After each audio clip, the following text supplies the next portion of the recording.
आणि अशोक चव्हाण भारतीय जनता पक्षात नेते आहेत की नाही हे त्यांनी तपासावं। प्रदेशाध्यक्ष बावनकुळे साहेब, प्रदेशाध्यक्ष तटकरे साहेब आणि आदरणीय शिंदे साहेब हे त्यांचा निर्णय घेतात। ही त्यांचं वैयक्तिक मत असू शकते।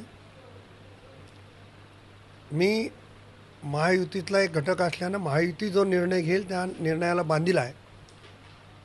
पण कोणात जर खुमखुमी असेल की स्वतंत्र लढायचे तर तिथं राष्ट्रवादी तयार आहे। राष्ट्रवादी काँग्रेसची ताकद जिल्ह्यात आहे। राष्ट्रवादी काँग्रेस नंबर 1चा पक्ष आहे। त्याच्यामुळं आम्ही होऊन युतीचा धर्म तोडणार नाही। युतीचा धर्म जोपासणारी माणसं आम्ही आहोत। जी माणसं युतीचा धर्म जोपासणार नाही तेव्हा बघू।